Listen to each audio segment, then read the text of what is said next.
well, welcome to Superior Media, Jeff. Thank you. So can you talk to me about the show that is about to unfold here? Yes, well, it's great to be back in Sault Ste. Marie, I must say. It's been a long time. And in over 30 years of doing this program, it never ceases to amaze me, the turnout, the attendance, and year after year, new generations of kids and families coming to the program. The program I share is a nature program. I refer to it as a very edutaining show. Edutaining. Edutaining. It is very educational. There's lots to learn. And I'm able to hold the attention of the viewers by sharing some amazing animals. Some very unusual reptiles that you perhaps would have never seen before or experienced. From albino iguanas to giant frogs and tortoises, all sorts of animals. There's about 10 animals in the half-hour program. And, this allows me to really focus my care and energy and attention to these animals, for their husbandry and for how they're cared for. Sure. But of course, all the animals I share are born in Canada, so it makes for a very positive experience. The animals are very comfortable and relaxed when I present them on stage, be it naturally in a tree or on the rocks and logs. And it makes for a very relaxed environment for the audience to enjoy and appreciate. Something I've always been fascinated with over the years, a big part of my job, is cinematography and filming wildlife, filming and photographing from Costa Rica to Canada. And so the show is also a multimedia program. You're seeing animals do what they do best in the great outdoors, and all sorts of creatures. But as I say, it really is a unique experience for all ages, all cultures and genres, to see some of these animals. And I'm a very lucky guy to do it, to share the magic that comes through. Ultimately, the purpose of this nature program is to turn people on to nature, to give them a different perspective of nature.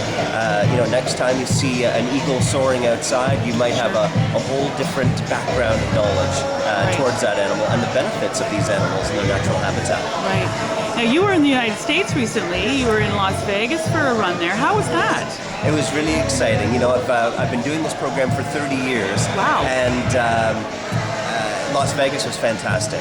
A great venue, the Discovery Children's Museum for kids, a great science center there. But every stage, I must say, is the same. It's an exciting and lucky life for me to share.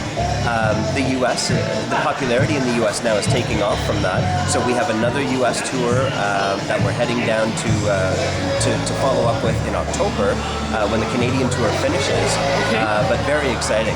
When I bring the animals, when I bring the Great Green Adventure Show to a community, in some cases I've been seeing some of the fans and these people for 20, 30 years. Some of my young fans are now moms and dads. Right. But when I bring the program to a new community, or when I bring the program to a community that I haven't been to in some time, it is like the first time experiencing it for the audience. And it makes it that much more magical for me. So I'm really excited to get out there today. Oh, good. And you've got quite a crowd accumulating out front here for your first show. Yes, indeed. Yeah. But the social media aspect these days is so, changes everything. I find when I'm on tour, everywhere I go, I bump into people and I'm excited to tell them about my experiences. Right. But they remind me that they already know and they're up to speed with it. Right. Yes, because you're on Twitter and you have a YouTube channel. Yes, yeah. I've been really excited the past year, having control over filming my own nature episodes. Right. This is on Safari Jeff TV on YouTube. So lots of great shows and episodes to check out for the family there. Wonderful. And are you traveling with your family? Yes, we've been on tour as a family this year, especially with the U.S. dates, to make it easier on my kids, my wife, myself. We've been together as a family on the tour bus, homeschooling the kids. Right. It's been an amazing adventure, the best year of our lives. And that's why we're headed back to do it again. Unfortunately, my wife and kids flew ahead of me to Ottawa last week, so they could have a little more time with cousins and relatives. But I will see them in a few more days, and yes, it is a family tour this year. Right. Well, thank you very much for bringing it back to Sault Ste. Marie. Yes, thank you. We'll let you get going, and there's a big crowd here. I will see you out there. Waiting for you. Thanks, Safari Jeff. Thank you. Thanks. Wow, it's great to see you guys today. Another great day for adventure here at Station Mall. The Great Green Adventure program is a show designed to teach us all about the balance and harmony of nature and how animals coexist within their habitats and environments. And always a whole lot to see, learn, and do here at the show today. Would you guys like to see some animals? All right. Well, we're going to do just that. And during today's program, an old friend of mine by the name of Dr. Evergreen will be joining us live on video from his nature expedition in Costa Rica. Should be pretty exciting. I've set up a camera here so he can see you guys as well. And I've had a few adventures of my own in the past. I spent a lot of years in the Central American rainforest, a place filled with life and diversity of all sorts. And one of my favorite Canadian locations to visit, film, and explore still today, the Badlands of Alberta, a place that's filled with ancient clues and history of the past. I found my very first dinosaur tooth there. And of course, fossils tell a story of the Earth's ancient history gone by. Today we'll do just that, encounter some of the most ancient and unusual. And naturally, we can discover amazing nature right here in our own backyard as well. It takes a keen eye and some patience, but one of my favorite animals to encounter right here in Canada is this one, the bull snake. The bull snake is Canada's largest species of snake, and this is El Toro, an albino version of a bull snake. Being albino, El Toro lacks his normal color, pigment, and pattern as well, and so wouldn't be able to blend into his natural landscapes of the Badlands. Albinism is quite rare, but it can occur in all forms of the animal kingdom, from insects to humans like you and I, and is typically caused due to a lack of nutrients in the animal's diet, be it the water that they're drinking from, or perhaps even the food in which they're feeding upon. In the case of the bull snake, these animals have a very unique ability to eat rattlesnakes. Amazing. Every creature has some job to do or role to play, as we know. And you know, we rarely encounter snakes as we hike and explore for this reason. Here's an x-ray of El Toro, and notice the hundreds of ribs and bones inside of its body. Each one of these wide belly scales represents just that. And as a snake crawls upon its ribs independently, they move in silence, much like a caterpillar would crawl upon its hundreds of legs. And so it's true, we rarely encounter snakes. But they too play very supportive roles. In the case of the bull snake, as they feed upon rattlesnakes on occasion, they provide a delicate balance of the rattlesnake population right here in Canada. Jeff. Oh, over here. Evergreen. There you are. Hey, it's great to see you, pal. Oh, you're in the rainforest. That's amazing. G'day, mate. Oh, g'day. Great to see you, old friend. Blimey. You've got a lot of friends with you today, Jeff. Well, yes, we're here at Station Mall. Say hi, everybody. G'day, everybody. Oh, it's great to see you, pal. Any animal lovers here today? Oh, I think so. Any animal lovers? Put Hey, your there's hands one. up if you like animals Right. and nature. Yeah. Me too. Yeah, well, me as well, Evergreen, as you know. Well, it's so cool to see you in the rainforest. What an amazing place. You know, the rainforest is filled with all sorts of life and diversity, from insects to Ow. monkeys. Oh, I'm starting to feel a little ripe over here. I bet you are. Well, you know, I spent a lot of years in Costa Rica myself, as a tour guide, in fact. Many years there. I didn't know that. Yes, indeed. You know, we'd go out looking for crocodiles at nighttime, all sorts of amazing animals to encounter Is that there. a Sheila or a bloke, Jeff? Oh, this is El Toro. I was just explaining to our friends here the importance of snakes in their natural habitat. El Toro is an albino bull snake who's been in our family for almost 25 years now. And in this case, a female as well. Or a Sheila, I guess you would say. Yeah, she's a beauty. Yeah, indeed she is. Well, you know, Evergreen, we're going to share some awesome animals with these guys over the next half hour. You're welcome to join us if you'd like to as well. Are you ready to learn about some amazing animals? Are you guys ready? Yep. Evergreen, why don't we check in later, pal? We'll see how you're making out on the expedition. Yeah, Jeff. Sure, mate. All right. Hey, great to see you. Well, you know, friends, over the years, I've had some great moments in nature, and the rainforest is a magical place filled with all sorts of life, from beautifully colored to birds to butterflies and so much more. Stricter. This is Bonita, also an albino version of a boa. She too lacks her normal color, pigment, and pattern as well, and so wouldn't be able to blend into her natural rainforest surroundings of Central or South America. In this case, Bonita, well, typically boas are very well disguised for life in their habitat as well. But in this case, Bonita is referred to as an amelanistic albino. She produces a little bit of one color still. In this case, the color yellow, and she'll remain this color throughout her lifespan. Boas are somewhat of an ambush predator as well. She really is curious.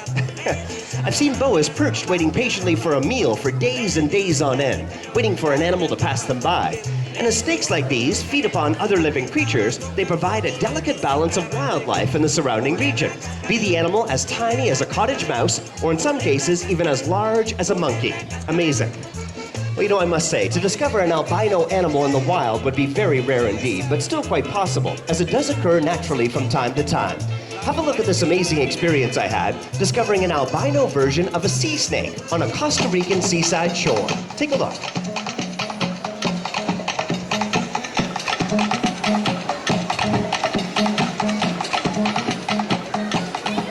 Venomous snakes are common in Costa Rica. The yellow-belly sea snake is highly venomous and belongs to the cobra family. It's of the pelagic species, which means it never leaves the water and is unable to maneuver out of water. They have adapted to their aquatic lifestyle with an oar-like tail to aid their graceful ability to swim.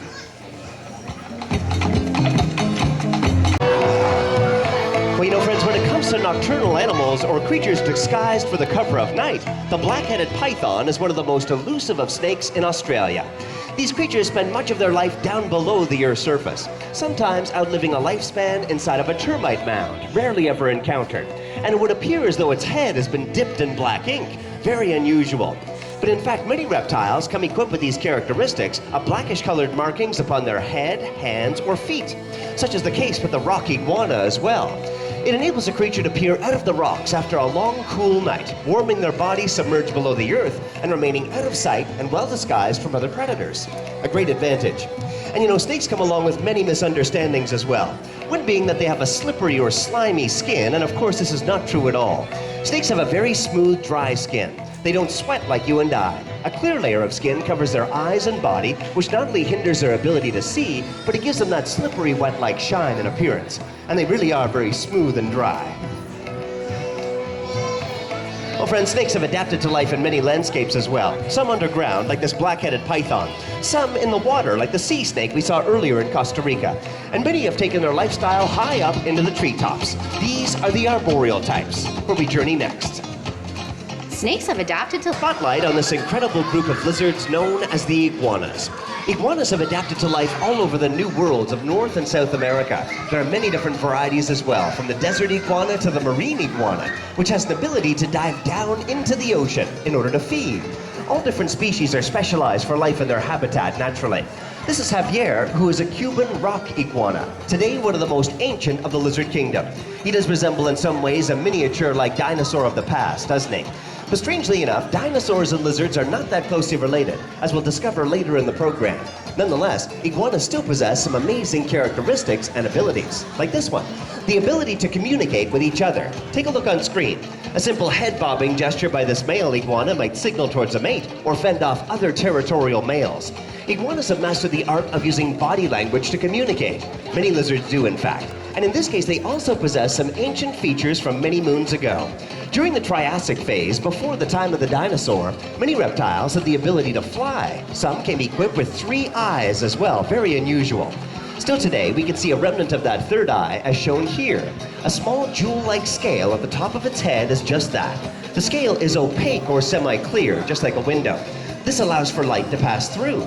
It enables the lizard to sense temperature change, but they can even see the shadow or silhouette of a bird as it flies overhead. A great defense indeed, and a characteristic seen upon many giant lizards of today still, the third eye. Well, the rock iguana is more of a terrestrial species, so down amongst the rocks and logs is most comfortable for Javier. We'll put him in a more comfortable place.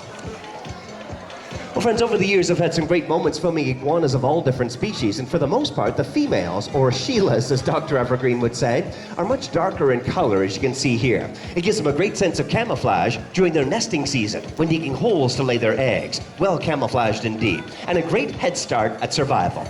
Well, coming up next is a reptile with a reputation for being known as the garbage man of its habitat. Tegu lizards. Tegus are an impressive group of lizards found all throughout the South American region. They come in a variety of colors and species as well, from the gold phase to the red phase, or as seen here, the black and white, or giant tegu, the largest of all. This is Russell, and a very snake-like lizard with that long flickering forked tongue of his. The tongue is used for smelling and tasting its environment, and much like a snake's tongue, it too is forked or split at the end to determine scents or smells to the left or right side when finding a meal. Tegus are omnivorous lizards, which means they feed upon just about anything. Hence, in size, these giant turtles can weigh in at a whopping 300 pounds. Amazing. And a very skilled fisherman as well. Inside of those impressive jaws is a small red worm-like appendage or piece of skin, in which it wiggles back and forth to lure fish and other aquatic animals inside of its mouth. A very patient hunter as well. The turtle... Well, Well, you know, friends, when it comes to nocturnal animals or creatures disguised for the cover of night, the black-headed python is one of the most elusive of snakes in Australia. These creatures spend much of their life down below the Earth's surface, sometimes outliving a lifespan inside of a termite mound, rarely ever encountered. And it would appear as though its head has been dipped in black ink, very unusual. But in fact, many reptiles come equipped with these characteristics of blackish-colored markings upon their head, hands, or feet, such as the case with the rock iguana as well.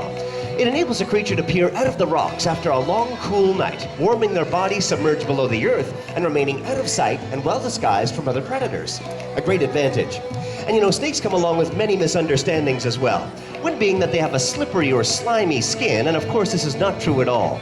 Snakes have a very smooth, dry skin. They don't sweat like you and I. A clear layer of skin covers their eyes and body, which not only hinders their ability to see, but it gives them that slippery, wet-like shine and appearance. And they really are very smooth and dry. Well, friends, snakes have adapted to life in many landscapes as well. Some underground, like this black-headed python. Some in the water, like the sea snake we saw earlier in Costa Rica. And many have taken their lifestyle high up into the treetops. These are the arboreal types, where we journey next. Snakes have adapted to... Father Time still has lots of growing left ahead. At a full-grown size, these giant desert tortoises can weigh in at a whopping 200 pounds. Amazing. And of course, keep in mind, well designed for life in the desert. Notice the characteristics. The front legs are like shovels, spurred and spiked, for digging down below the Earth's surface, while the back feet are flat, much like camels or elephants' feet, adapted to walking in hot, dry sand. And keep in mind, this giant desert herbivore would never swim nor would he drink a drop of water throughout his lifespan. Instead, they consume large amounts of green grass and vegetation. This gives them their water supply, and many desert dwellers have adapted to life this way. Well, he is one heavy guy, I must say. At only 38 years old, he still has a lot of life left ahead. Some tortoise species can live in upwards of 200 years. Amazing. And of course, he would never leave his shell, much like the turtle, as it grows along with him. And tortoises, too, play very supportive roles. As they graze upon grasses, flowers, and vegetation, they scatter seeds about for new plants to grow again. They, too, are an intricate part of that natural balance and harmony for life in their habitat. Every creature has some job to do, as we know. And turtles are very similar, but live life in or near the water. Take a look at this moment. What did you think of that? Did you touch the snake? How did it feel? I feel bumpy. Felt bumpy? Yeah. Did you like the show? Yeah. Ah, cool, eh?